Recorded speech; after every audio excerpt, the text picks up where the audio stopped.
Oramos. Cierre sus ojos. Usted mismo dígale: Señor, háblame esta noche, he venido a este lugar. He venido porque quiero oír tu voz, porque creo en tu palabra, porque creo que tu palabra es verdad. He venido porque he querido estar rodeado de tus hijos, de mis hermanos. He venido porque he querido adorar. Y quiero que me hables esta noche. Quiero volver a mi casa lleno de bendición en mi corazón y que me uses para ser un agente de cambio, que mi vida tenga un testimonio, que yo sea cristiano en la vida, de hechos, real, no de nombre, y que tú hagas brillar mi testimonio, que es poderoso, para hacer que mi familia, mis amigos, mis amistades, los que no te conocen, a través de mi vida puedan conocerte. Háblame, Señor, esta noche, en el nombre de Jesús. Amén. Bueno, gloria al Señor. Abra su Biblia en Lucas 7:36.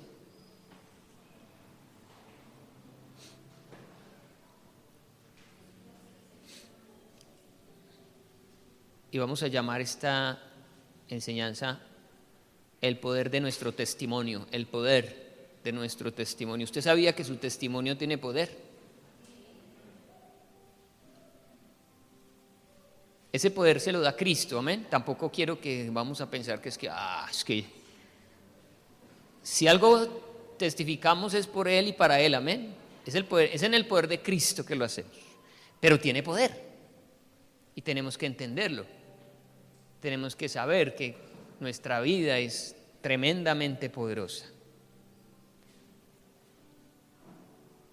Por eso el Señor te tiene con vida. Creo que para Él fuera más fácil habernos llevado el día que creímos en Él, ¿cierto? Señor, te acepto como Señor y Salvador. Y morirse ya, para el cielo. Pero ¿por qué el Señor lo deja a usted y a mí acabando calzones todavía? Porque nuestro testimonio es muy valioso, es muy importante, tiene mucho poder. Tu vida. Por eso estás en la tierra aún. El Señor te tiene con un propósito. Es lo que vamos a aprender hoy. El poder de nuestro testimonio. Por aquí ya sacaron clines, ya empezaron a llorar. Amén, gloria al Señor.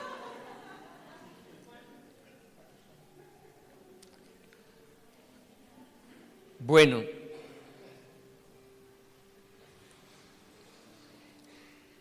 quiero que pensemos en Apocalipsis 3:20. Yo sé que estamos en Lucas, sí, el texto que vamos a estudiar es de Lucas, pero quiero que lo apoyemos con Apocalipsis 3:20, un versículo que usamos cuando evangelizamos a alguien. He aquí yo estoy a la puerta y llamo. Si alguno oye mi voz y abre la puerta, entraré a él, cenaré con él y él conmigo. Lo hemos estudiado incluso ahorita en el discipulado, ¿no? Y vimos que simbólicamente oír la voz de Dios es fe y abrir la puerta es arrepentimiento. ¿Lo aprendieron? Se necesita fe y arrepentimiento para que Cristo pueda habitar en nuestro corazón, para que Cristo entre a nuestras vidas. Pero aquí la historia de Lucas es un hombre que invitó a Jesús a entrar a su casa a cenar, un fariseo, un hombre que conocía las escrituras, un religioso de la época. Pero saben, no lo invitó con buenas intenciones. Cuando Cristo toca la puerta del corazón de alguien, y aquí yo estoy a la puerta y llamo, Él espera que la persona que esté adentro y abra la puerta tenga buenas intenciones. Claro, se necesita fe y arrepentimiento. Pero este señor del que vamos a leer ahorita no tenía ni fe ni arrepentimiento. Y dejó entrar a Jesús a su casa. Bueno, no a su corazón, lo hubiera podido dejar entrar a su corazón. Lo invitó a su casa, pero la escena nos permite conocer y ver como mucha gente no tiene buenas intenciones con Jesús. Le hacen el feo a Jesús. Él en su amor y en su misericordia toca la puerta, ¿cierto? ¿Y cuántas veces dio la vuelta por la cuadra donde estaba su corazón? La cuadra de la puerta de su corazón y le tocó. ¿Cuántas veces? Y usted le dijo, no, todavía no, soy muy joven, yo quiero vivir la vida, qué pereza Jesús, después cuando esté viejito, cuando esté en la cama del hospital, ahí respirando los últimos suspiros, ahí sí recibo a Jesús. Y Jesús en ese amor y en esa paciencia volvía y pasaba, por ahí al mes, y volvía y tocaba, y usted lo mismo, sacándole el cuerpo a Jesús. Él siendo Dios podía tumbar esa puerta de una patada y entrar, pero es que Él espera que usted tenga fe y arrepentimiento, de resto no. Entonces este fariseo invitó a Jesús con malas intenciones. Él quería que Jesús cometiera algún error en esa reunión para culparlo, para llevarlo ante el concilio, para demostrar que era un falso profeta y poderlo crucificar. Para eso lo invitó. Y Jesús lo sabía. Jesús sabía que lo habían invitado para eso. Con todo y eso, Él asistió, porque Él tenía un propósito esa noche en esa casa, a pesar de que quien lo invitaba tenía una mala intención. Dice la palabra, uno de los fariseos rogó a Jesús que comience con él. Y uno cree, y uno diría, ay, tan bonito, se arrepintió, tiene fe. Y no, le rogó porque tenía un plan perverso. Como le digo, hay mucha gente hoy que usa a Jesús, lo usa con malos propósitos.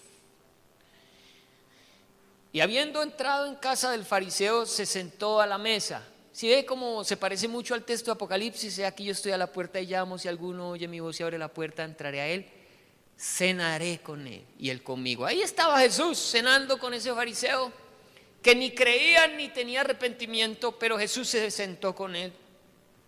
Entonces, una mujer de la ciudad que era pecadora, y ese término pecadora, muchos lo han traducido como prostituta. Para los judíos, el nivel de pecado más grande en las mujeres era la prostitución. Entonces, dice pecadora. Al saber que Jesús estaba a la mesa en casa del fariseo, trajo un frasco de alabastro con perfume. Entonces usted dirá, pero ¿cómo un fariseo va a dejar entrar a una mujer así? Si los fariseos lo que menos quieren es que los asocien con gente pecadora. Ay, ¿cómo va a querer un fariseo relacionarse con una prostituta? ¿No? ¿Qué tal? Pero resulta que los fariseos, en la cultura de ellos, esta cultura hebrea, judía, los fariseos invitaban a algún maestro a entrar a la casa para que les hablara y les enseñara algo de su doctrina. Y las puertas de las casas donde ocurría esto quedaban abiertas para que la gente que pasara y se interesara pudiera entrar a escuchar. No se sentaban a la mesa, porque la mesa sí era exclusiva para los invitados, pero la gente común y corriente podía estar ahí parando oído, escuchando qué enseñaba el maestro. Y bueno, ellos hicieron todo de la manera que se hacía porque estaba el maestro, pero en el fondo ellos no lo consideraban así, era una trampa. Por eso entonces esta mujer se coló, pero se coló con un frasco de alabastro, que el alabastro es un mármol de mucho valor, es un recipiente en donde contenía en este caso un perfume, y se entiende que es de mucho valor también el perfume, porque nadie va a echar en un frasco de alabastro cualquier pachulí. Era un perfume fino, era un Carolina Herrera. Y estando detrás de él a sus pies, llorando, comenzó a regar con lágrimas sus pies y los enjugaba con sus cabellos y besaba sus pies y los ungía con el perfume. Esto hizo la mujer a los pies de Jesús. Cuando vio esto, el fariseo que le había convidado dijo para sí, lo pensó, si fuera profeta, aquí es donde vemos las malas intenciones. Si verdaderamente fuera profeta, como dice, conocería quién y qué clase de mujer es la que le toca, que es pecadora. Pero Jesús, que sí es profeta y que sí es Dios, no solamente sabía quién era esa muchacha, sino que sabía lo que estaba pensando el fariseo. Entonces respondiendo Jesús le dijo, Simón, una cosa tengo que decirte. Y él le dijo, dime maestro. Y le puso hasta cara de interés.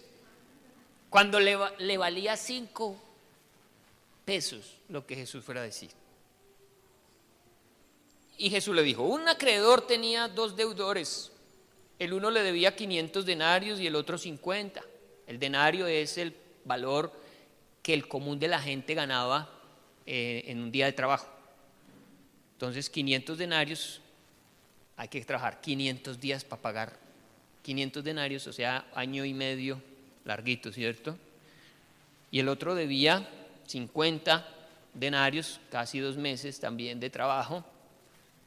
Y no teniendo ellos con qué pagar, perdonó a ambos. Di pues, ¿cuál de ellos le amará más? Y cuando nosotros hablamos del perdón, a veces nos imaginamos, o pensemos en este señor, perdonó 550 denarios. A veces nos imaginamos que es que tiene mucha plata y eso es como quitarle un pelo a un gato, ¿cierto? Pero realmente cuando alguien decide perdonar una deuda, la adquiere. Le va a tocar es a él responder. No es que la cosa sea tan sencilla como te perdono y no pasó nada, no. Te perdono, pero a mí me toca responder. Entendemos que es lo que Cristo hizo en la cruz. Cuando Él extiende su perdón, Él está diciendo, porque me toca pagarlo a mí. Si fuera tan sencillo, Él hubiera perdonado a todo el mundo y a Él no le hubiera pasado nada. Pero Él murió de la forma más vil, más tremenda, más dolorosa, porque Él tenía que pagar lo que perdonó. Finalmente a alguien se le tienen que dar esos dineros. En este caso al Padre. Y la deuda que usted y yo teníamos no se podía pagar con dinero. Tenía que ser vida por vida.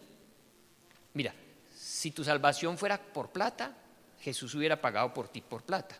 Pero el Salmo que dice que nadie puede salvar su alma con dinero. Ni con todo el dinero del mundo tú podrías pagar tu salvación.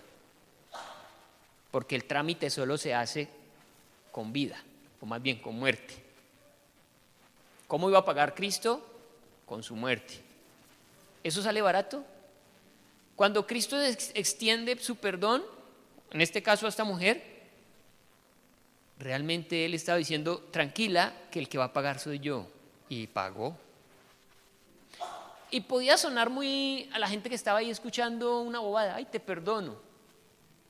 Pero Cristo sabía que por esa perdonadita, cuántos azotes, cuántas varas, cuántos escupitajos, cuánto dolor. Ese perdón costó mucho, ¿sí? Entonces, no teniendo ellos con qué pagar, perdonó a ambos. Ni usted ni yo teníamos cómo pagar.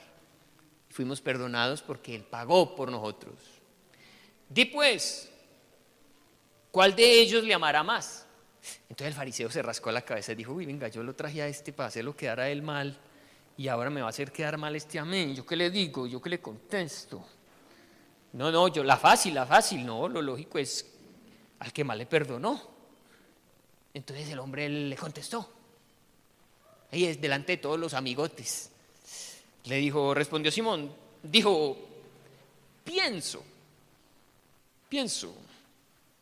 que aquel a quien perdonó más. Y él le dijo, rectamente has juzgado. Entonces imagínenlo sacando pecho ahí. Y vuelto a la mujer, dijo a Simón. No le dijo a la mujer, le dijo fue a Simón. Por esa razón fue que Cristo fue ese día a esa casa.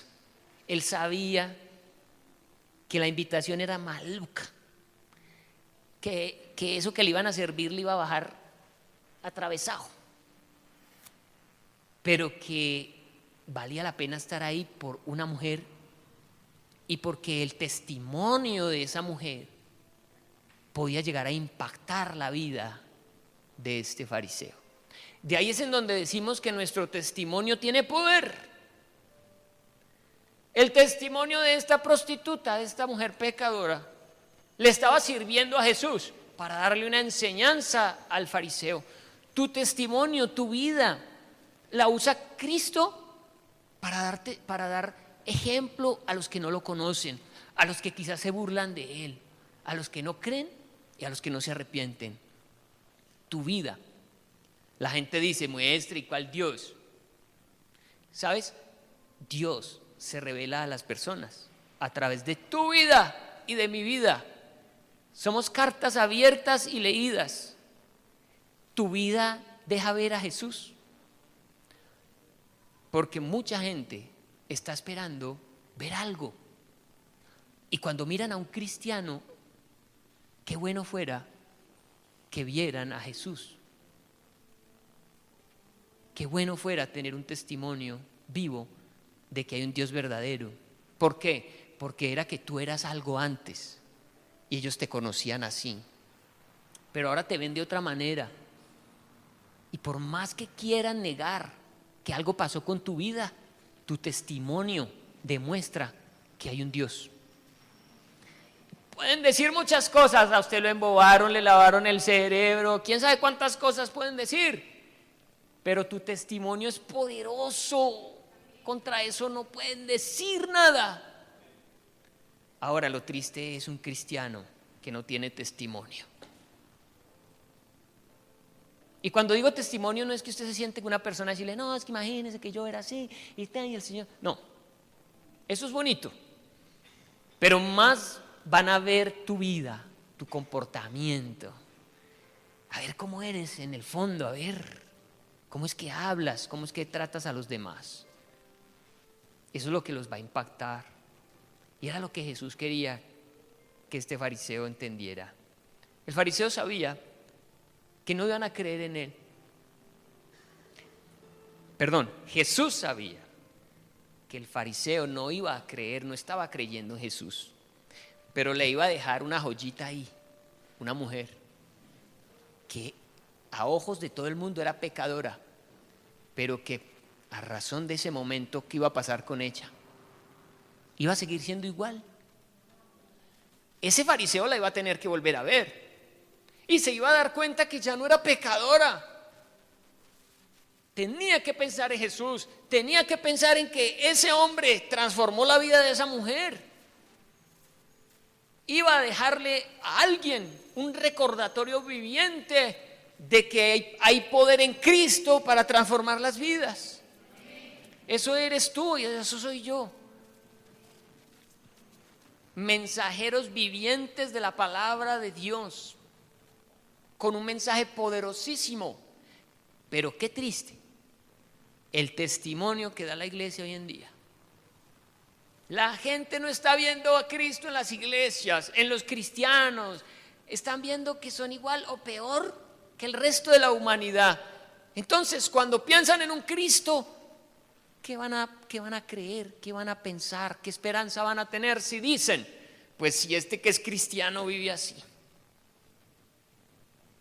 Mejor me quedo aquí y sigo haciendo lo mismo. Pero cuando tu testimonio los los estremece, cuando tu testimonio los despeluca, cuando tu testimonio los confronta, ellos necesariamente tienen que pensar en un Cristo vivo. Tienen que saber que hay un Dios poderoso. Entonces, esa era la intención de Jesús. Por eso se voltea a Simón y le dice: ¿Ves esta mujer? Mire qué bonito. Jesús le dice a la gente: ¿Ves a mi iglesia? ¿Ves a mi hijo? ¿Ves a mi hija? A la gente incrédula Jesús les dice: ¿Sí ves a este? ¿Sí ves cómo es o cómo era?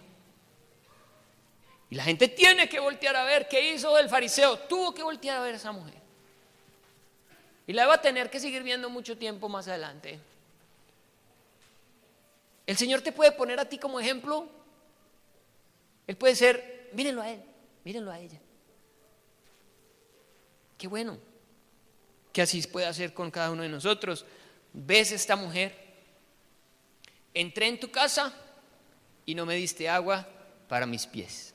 Desde que entró, Jesús supo que no era bien recibido, porque a todas las casas donde usted iba invitado en los tiempos de Jesús, lo primero que hacía la persona que lo invitó era enviarle un siervo, un sirviente, un esclavo, que era el nivel más bajo, el esclavo más chichipato de todos, era el que le tocaba limpiarle los pies a los invitados. Ese era el de menor rango. ¿Y qué lavaban? Barro, popó de camello. Todo lo que en ese tiempo no habían autopistas, eso era un tierrero. Entonces, cuando ingresaban a la casa, les lavaban los pies. A Jesús no le lavaron los pies. De entrada Jesús dijo: no, aquí no, si así es el desayuno, ¿cómo era el almuerzo?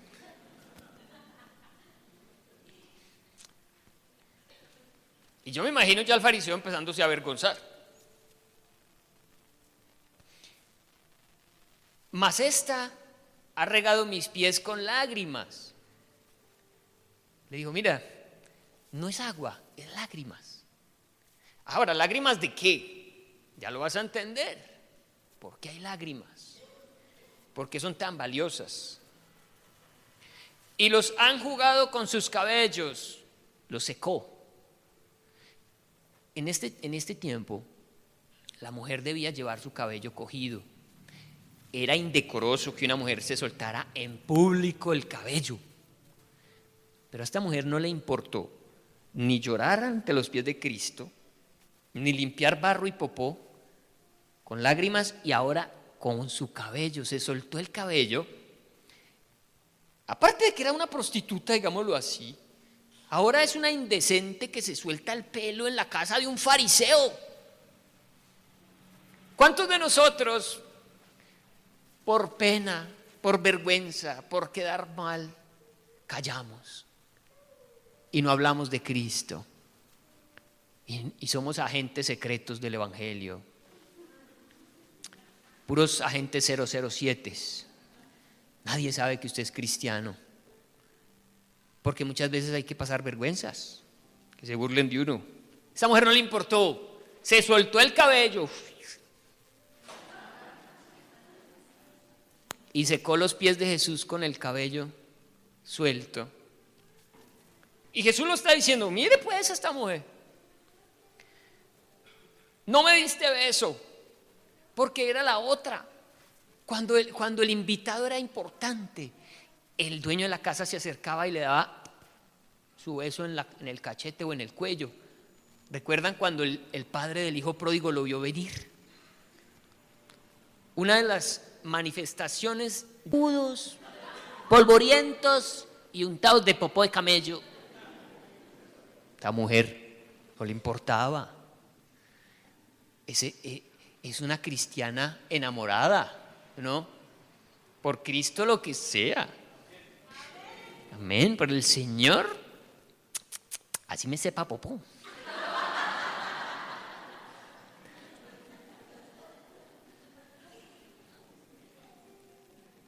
No ungiste mi cabeza con aceite, porque era una representación de la autoridad que tenía la persona. Se ungía a los profetas, se ungía a los sacerdotes, se ungía a los reyes, a la gente a la que Dios había apartado para algo, se ungía. Y si ellos hubieran creído en el Mesías, en el profeta, en la autoridad de Cristo, lo hubieran ungido también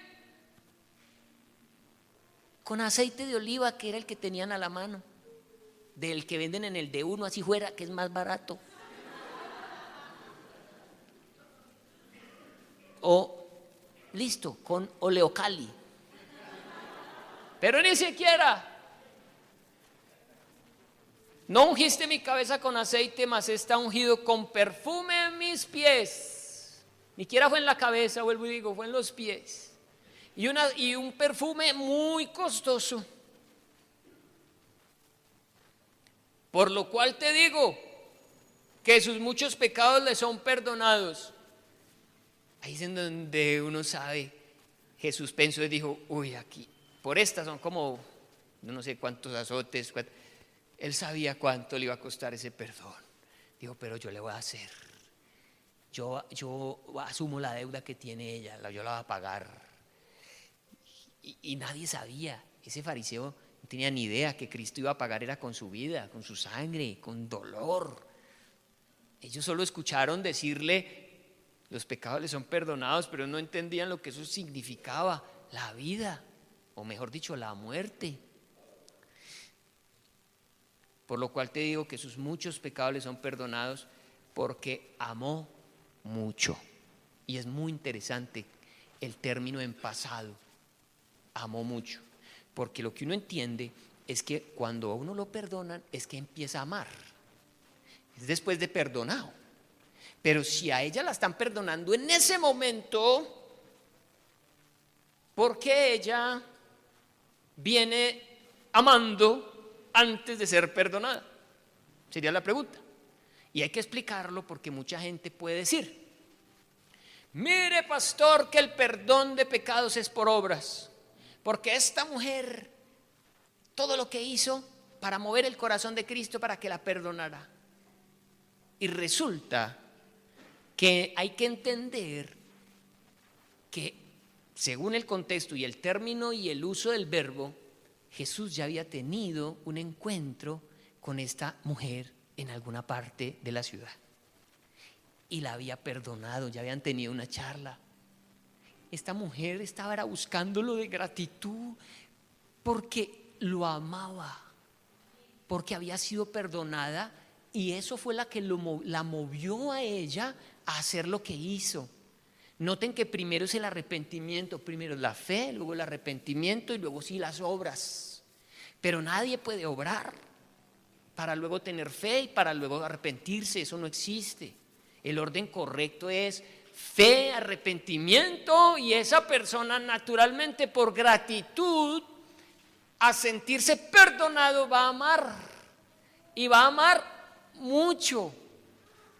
De allí que el testimonio que tú das debe partir del amor que tú sientes por Jesús. ¿Por qué das buen testimonio? Porque tú amas a Cristo, porque Él te perdonó. Si tú lo entiendes, tú vas a hacer que tu vida brille, vas a hacer que tu andar sea agradable a los ojos de Dios y también a los de los hombres. Es la reacción de alguien que fue perdonado, no que va a ser perdonado. No, ella se volcó en amor y dijo, yo debo hacer algo, y fue y se buscó el perfume, ¿sí o no? Y dijo, yo voy a entrar y voy a pasar la vergüenza que sea, pero yo me voy a tirar a los pies de Él porque me perdonó. Y ella sintió el perdón, ella sentía lo que era ser pecadora y el peso que eso traía sobre su vida, pero ahora estaba libre y enamorada de Cristo porque había sentido su perdón. Mientras que el fariseo no, el fariseo estaba en una posición como altiva, altanera, burlona, como a veces la gente ve a Jesús. Lo miran y no les da nada y no sienten nada por Él. Y creen que no tienen que perdonarles nada. Solo esa mujer pecadora. Ese fariseo envuelto en su religiosidad nunca necesitó el perdón de Cristo. Por lo tanto, jamás podía haberlo recibido como Cristo lo merecía. Por eso así. Pero ojo, triste que un cristiano trate a Jesús así. Que no ores, que no leas la palabra, que cuando estemos en los tiempos de adoración tú estés tirando trompa. ¿Cómo le queda a alguien agradecido con el Señor porque le ha perdonado los pecados? Adorar con esa pereza y ese desgano y ese desánimo. Listo, uno dice, hay gente nueva que no conoce de Jesús, que apenas están entrando, y uno después con los días los empieza a ver papachosos y los empieza a ver cómo el Señor les empieza a dar ese gozo, ¿sí o no? Pero gente de toda la vida tratando a Jesús como si fuera un empleado, una cosa ahí. No les importa la presencia de Jesús y viven la vida dando el peor testimonio. Eso sí, papá, eso sí les gusta decir que son cristianos. A esos que hacen quedar mal a Jesús. No, me tiene que dar el trabajo, no es que yo soy cristiano. Porque mucha gente sabe que un cristiano es honesto, ¿sí o no? Buena paga, juicioso. No, es que yo soy cristiano. Ay, no, dele el trabajito a ella que ella es cristiana. Sí, de palabra. Porque muchas veces le piden a uno que envíe a alguien a un trabajo y lo hacen quedar a uno mal. Pero a uno, ¿qué importa? A Jesús. Oiga, esa persona que me mandó usted, sí, Ave María, trabaja más una pala empeñada. Muchas cosas. Dejamos el lugar de la prostituta esta y tomamos el lugar del fariseo. Y tratamos tan mal a Jesús. Tan mal. Yo digo, Jesús le dijo, mire, al que mucho le perdonan, mucho ama. Al que poco le perdonan, poco ama. Pero yo me atrevería a pensar que a ese fariseo ni poco es que no le perdonaron fue nada. Porque ahí no había ni 5 de amor. Por lo menos, que uno dijera, pues sí, es que me perdonaron poco. Yo poco amo. La realidad, iglesia, es que a todos nos perdonaron la misma deuda. La misma deuda, era la misma. Ojo con el que dice, no, de la cruz de Cristo yo solamente ahí le puse un pellizco. Porque yo la verdad he sido muy, muy juicioso. Yo así no rompo ni un plato. Todos debemos estar en la bolsita de que nos han perdonado mucho. Amén. Mucho. Y que tú debes amar mucho a Jesús. Amén. Y que si tú haces algo para Él, no te creas que le estás haciendo un favor. Es que el Señor me tiene que agradecer. La unción. Tiene que agradecer mi capacidad. ¿Sí o no? Hay gente así. El que ama, hace el oso, como esta mujer, no le importa. Para el Señor, para el que me perdonó, lo que sea. Para el que me perdonó, la vida. Entonces, hagamos un alto en el camino porque quiero que me acompañen a un texto en Apocalipsis para que miremos el tema de nuestro testimonio, el poder de nuestro testimonio, para que usted salga de aquí diciendo, yo sí tengo que testificar. A mí me perdonaron mucho. Apocalipsis 12.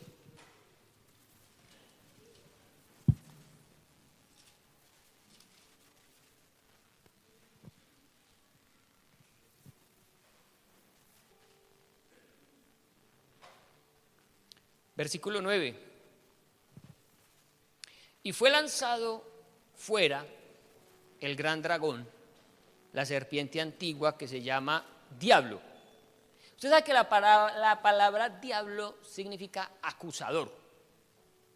¿Sí? Ese es, en el griego, diablo significa acusador. Y Satanás, el cual engaña al mundo entero, fue arrojado a la tierra y sus ángeles fueron arrojados con él.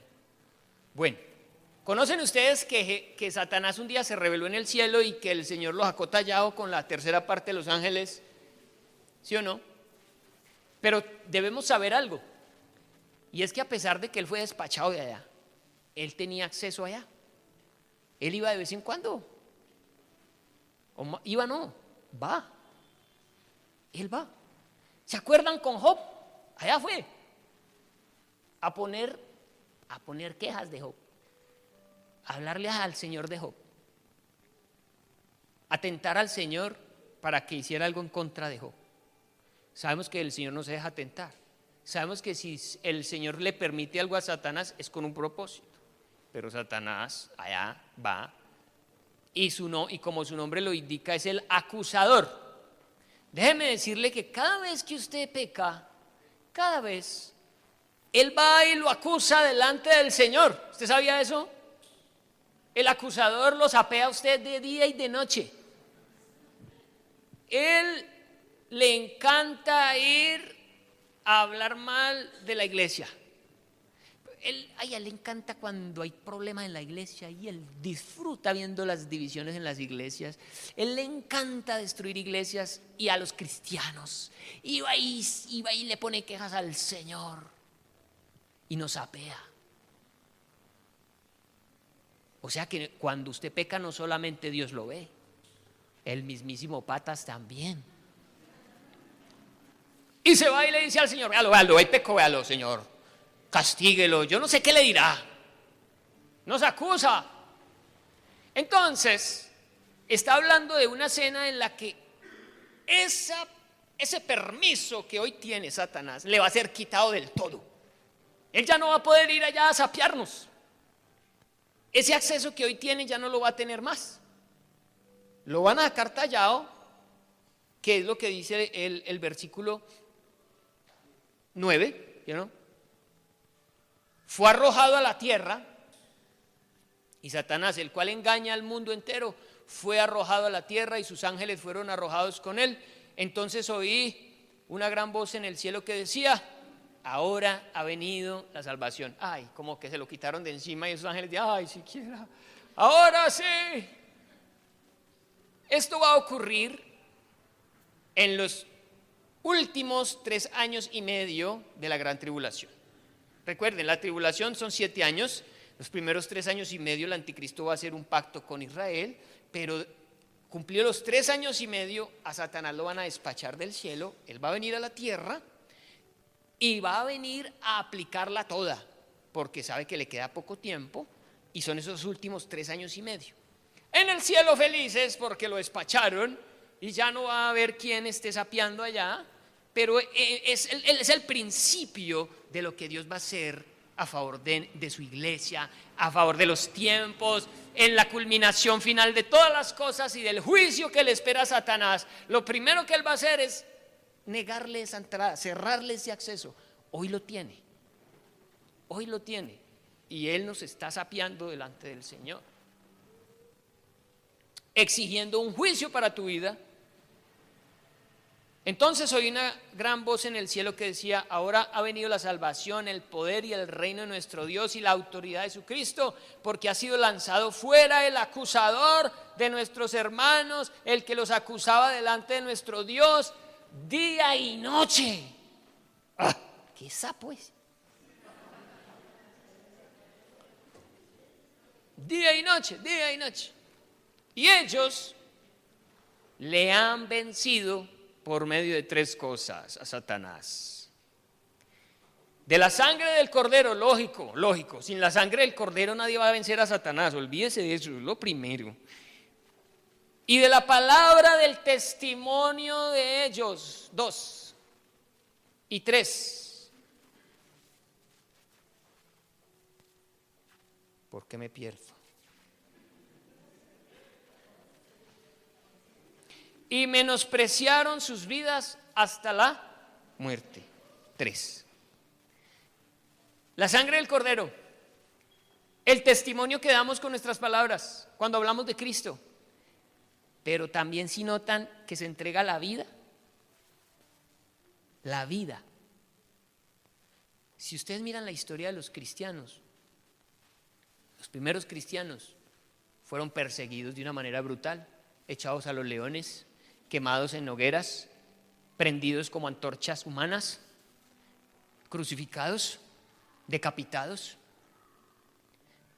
Y toda la historia ha sido persecución para el cristiano. Y siempre ha habido un cristiano que dice: prefiero la muerte antes que negar a Jesús. Ese es el poder del testimonio nuestro. No es solo lo que tú predicas, porque para eso hay mucha gente que habla y habla. No, es quién está capaz, quién está en condiciones de dar la vida por el Señor. Ese testimonio derrota a Satanás. Es el testimonio que da la iglesia. Hoy en día, son 22 o 23 países del mundo en donde los cristianos son muertos de maneras brutales. Y me sorprendió una terrible en Corea del Norte. Los matan con aplanadoras, les pasan máquinas aplanadoras por encima.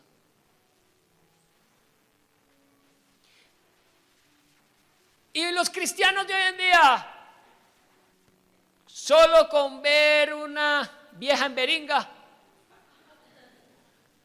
hasta ahí les llegó el cristianismo. Por esa bobada. Teniendo la oportunidad de mentir o decir la verdad, mentimos. La oportunidad de no robarnos la platica, no la robamos. La oportunidad de responder con amor, respondemos con rabia.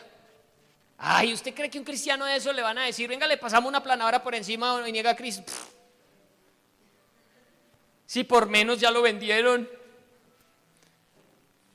Pero habla aquí que en ese tiempo de la gran tribulación muchos van a morir de formas terribles para ese momento de los 3 años y medio, y van a estar capacitados en dar la vida por Cristo. Ese es el nivel del cristiano. Esa es la vida que usted y yo debemos tener. Es que ser cristiano se tiene que ver en nuestra vida. Y ese testimonio, Satanás sí que le tiene miedo a un cristiano que da testimonio de ser verdadero cristiano. Eso vence a Satanás, derrota a Satanás. Hay mucha gente temerosa que Satanás me está persiguiendo, que Satanás me está haciendo daño, que me hicieron brujería, que ¿sí o no? Y Satanás encima. Y con simplemente ponerse en juiciosos a vivir para Cristo, le podían dar un guarapazo a Satanás en la trompa. Podían hacerle la vida a cuadritos al diablo. Y claro, les ofrecen un champú no sé qué, una bañada en yo no sé cómo, unos riegos de no sé qué. La gente prefiere eso a santificarse. La fácil. Pero usted cree que un cristiano parado firme, viviendo para el Señor, dice el Señor: resistid al diablo y él huirá de vosotros. Y para este tiempo se le acerca al diablo su final. Ya lo que le queda es poco tiempo, dice la palabra, y él lo sabe. Y como le queda poco tiempo, va a metérsela toda contra los escogidos del Señor. Pero tremendo que hay una gente que lo venció por ese testimonio, por la sangre de Cristo primero, y por ese testimonio que dieron, hablando y viviendo, o incluso muriendo por Él. Por eso, alégrese de que Jesús hoy juega un papel muy importante delante del Padre cuando Satanás va y nos apea. ¿Quiere usted saber qué hace Jesús? Primera de Juan 2. Vamos a terminar. Primera de Juan 2.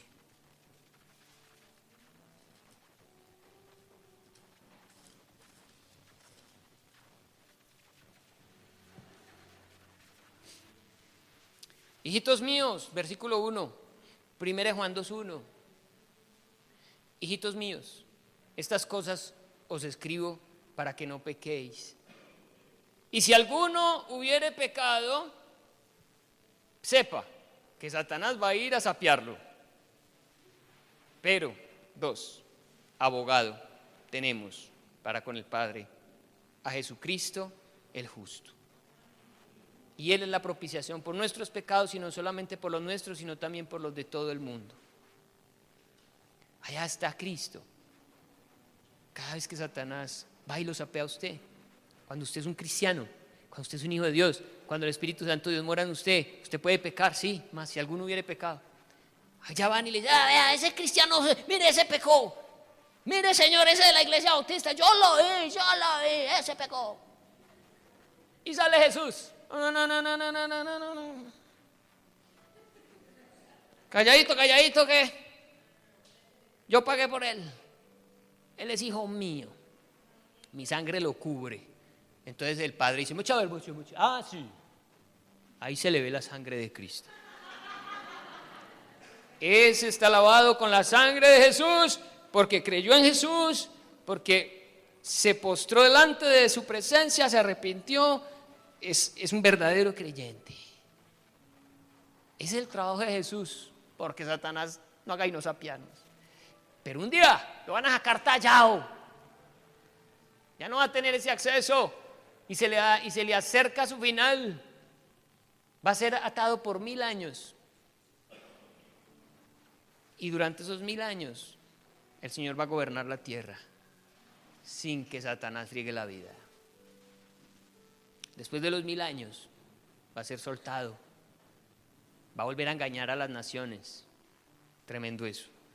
Van a hacer una guerra y la tierra va a quedar tan vuelta a nada que el Señor va a decir, va a ser una tierra nueva, un cielo nuevo, y venga para acá, diablo cachudo, al lago de fuego y azufre por la eternidad. Y ahí sí, final, no va más. Pero ese final está contado aquí.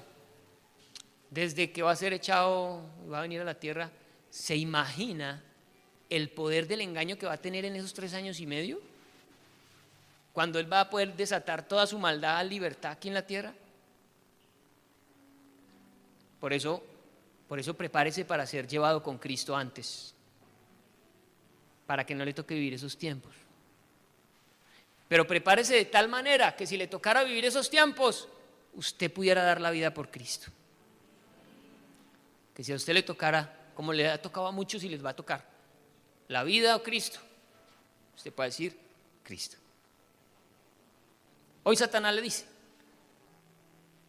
Cristo o el pecado.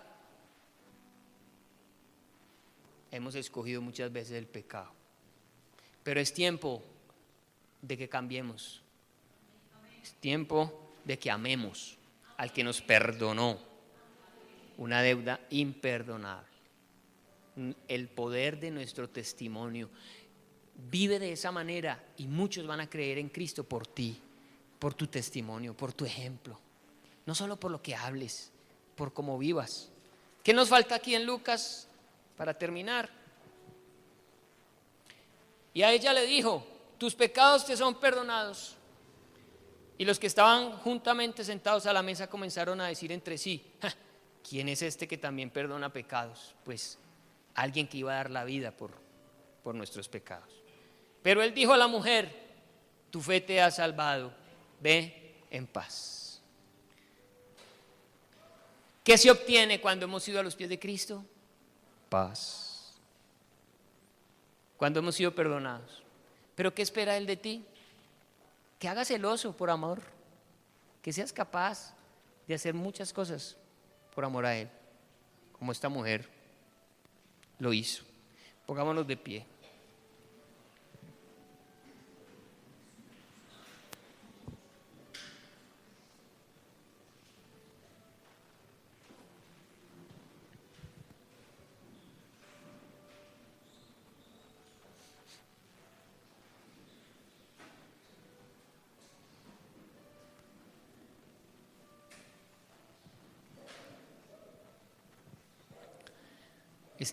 Es tan sorprendente, de verdad que sí. Miren lo que les quiero decir.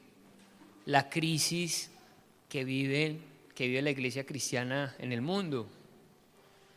Porque uno se sienta a veces a hablar con pastores de años, de experiencia, de historias. Y entonces empiezan a contar, no, y la iglesia no sé dónde, y el pastor de no sé cuál, y tal. Y lo que se está viendo en las iglesias es preocupante. Lo que está pasando con el evangelio, con la doctrina. O sea, realmente estamos viviendo cosas bien, bien terribles. Que el Señor nos guarde de hacer parte de una iglesia fría, de una iglesia apática, que nos guarde de ser fariseos, ¿cierto? Esos fariseos que se dicen ser, pero nada. No, que tratemos a Jesús como Él se lo merece. Que velemos porque en esta casa Él sea el Señor y nos guarde, porque en serio es muy preocupante. Todo lo que me contaron en estos días, yo decía, no puede ser, ¿cómo es eso? Increíble, no puede ser que pueda pasar eso en la iglesia del Señor. Y está pasando. Padre, gracias Señor por la vida de esta mujer,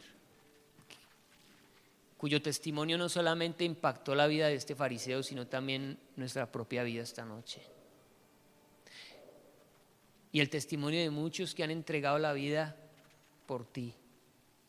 Yo no sé qué clase de cristianos somos hoy. Yo no sé si yo mismo pudiera llegar a dar la vida por ti.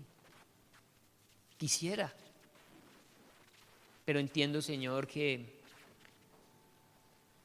es trabajo diario el amarte, el pensar en esa deuda pagada, en alegrarnos por el pago de nuestra paz, por esa paz que sobrepasa todo entendimiento, alegrarnos por ese gozo eterno, por esa esperanza gloriosa, y que ese gozo y esa gratitud se vea en nuestra vida, en la forma en que tratamos a las personas, en la forma en que vivimos para ti, en el secreto, incluso donde nadie nos ve.